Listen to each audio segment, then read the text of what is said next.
22 मई 1987 की रात, रमजान का आखिरी शुक्रवार, जब पीएसी का ट्रक इंसाफ को रौंदता हुआ निकला, उसमें सवार थे करीब 50 मासूम मुसलमान युवक, जिन्हें उनके घरों से उठाया गया था बिना किसी वजह के। रात के अंधेरे में पीएसी के जवानों ने उन्हें मौत के घाट उतार दिया।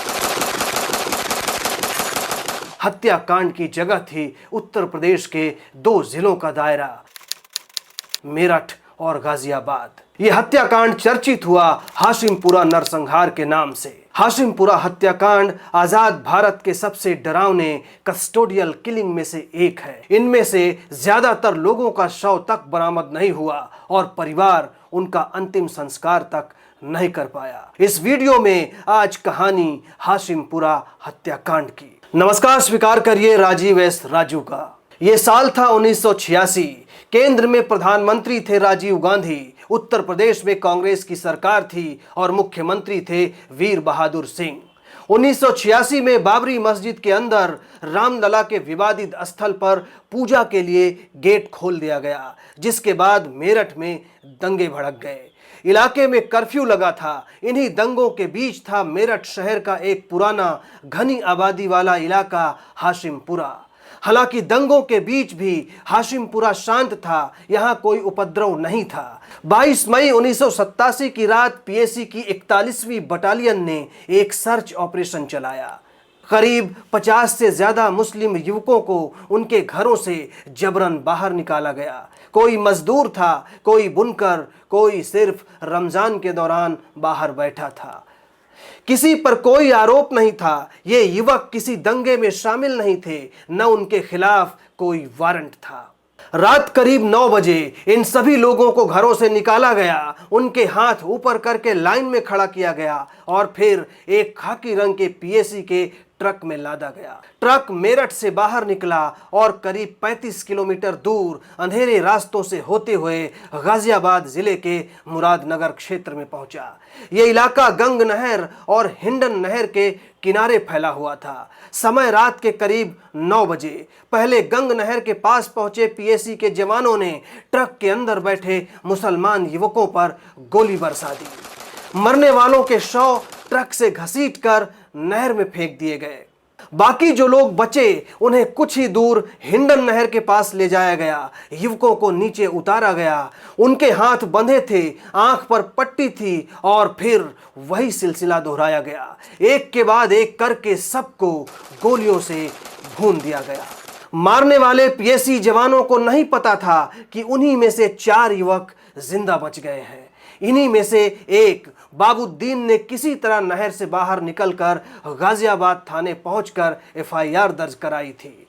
विभूति नारायण राय उस समय गाजियाबाद के पुलिस अधीक्षक थे। जब उन्हें जानकारी मिली कि पीएसी ने दर्जनों युवकों को मार डाला है, तो उन्होंने तुरंत मौके पर जाकर स्थिति देखी। वहां पर उन्होंने जो नरसंहार देखा तो उनके होश उड़ गए। पीएसी की गोली से बचे बाबुद्दीन ने बताया था कि नहर के पास पीएसी ने ट्रक में बैठे हम लोगों पर गोलियां चलानी शुरू कर दी। मुझे बाईं तरफ पसलियों के ऊपर गोली लगी। उन्होंने मरने वालों को बाहर निकाला और उनके शवों को नदी में फेंक दिया। फिर वो हम में से बाकी लोगों को गाजियाबाद में हिंडन नहर के पास ले गए और हमें वाहन से बाहर घसीटना शुरू कर दिया। मेरे बगल में बैठे व्यक्ति को गोली मारने के बाद उन्होंने मुझे घसीटकर बाहर निकाला, मुझ पर गोली चलाई और नहर में फेंक दिया। मैं किसी तरह बच गया और एक झाड़ी के पीछे छिप गया। पीएसी के जवानों को बाकी लोगों पर गोली चलाते हुए मैं झाड़ी के अंदर से देखता रहा। उस समय बाबुद्दीन की उम्र महज 17 साल थी। गाजियाबाद के तत्कालीन एसपी विभूति नारायण राय ने अपनी किताब हाशिमपुरा 22 मई में लिखा, ये पागलपन की कार्रवाई नहीं थी, ये सत्ता में बैठे कुछ लोगों द्वारा सोची समझी और आदेशित कार्रवाई थी। ये बात आज भी मुझे परेशान करती है। राय साफ कहते हैं कि यह सिर्फ जवानों की गलती नहीं थी, ये राजनीतिक संरक्षण में किया गया राज्य प्रायोजित नरसंहार था। ये घटना उनके जीवन का सबसे बड़ा अपराध बोध है। उन्होंने अपनी किताब में स्वीकार किया कि पुलिस तंत्र ने कैसे एक सुनियोजित तरीके से मासूम मुसलमानों को उठाकर उनकी हत्या कर दी और राजनीतिक दबाव और न्यायिक सुस्ती ने कैसे 30 साल तक दोषियों को सजा से बचाए रखा। इस नरसंहार में मरने वाले कुल लोगों की ठीक संख्या आज भी नहीं पता, लेकिन बताया जाता है कि कुल 42 लोगों की मौत हुई थी। गंग और हिंडन नहर से केवल 11 लोगों के शव बरामद किए जा सके थे, बाकी के शव नहर में बह गए और कभी नहीं मिले।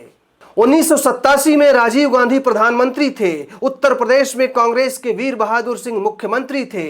30 मई 1987 को प्रधानमंत्री राजीव गांधी का मेरठ दौरा हुआ। तब पीयूसीएल ने न्यायिक कमेटी बनाई जिसमें जस्टिस सच्चर और आई.के. गुजराल शामिल थे। 23 जून 1987 को एक रिपोर्ट जारी हुई। 1988 में यूपी सरकार ने सीबीसीआईडी जांच शुरू की, लेकिन रिपोर्ट 1994 में आई। 1996 से 2002 के बीच में 19 पीएसी जवान आरोपियों के खिलाफ चार्जशीट हुई। 2002 में केस दिल्ली के 30 हजारी कोर्ट ट्रांसफर हुआ। 21 मार्च 2015 को ट्रायल कोर्ट ने सभी आरोपियों को बरी कर दिया, लेकिन 31 अक्टूबर 2018 को दिल्ली हाई कोर्ट ने 16 पूर्व पीएसी कर्मियों को दोषी करार दिया और उम्र कैद की सजा दी। 3 आरोपियों की ट्रायल के दौरान मौत हो गई थी। इस घटना पे आप क्या सोचते हैं? कमेंट बॉक्स में अपनी राय जरूर दें और अगर वीडियो पसंद आया हो तो हमारा चैनल सब्सक्राइब कर लें। नमस्कार।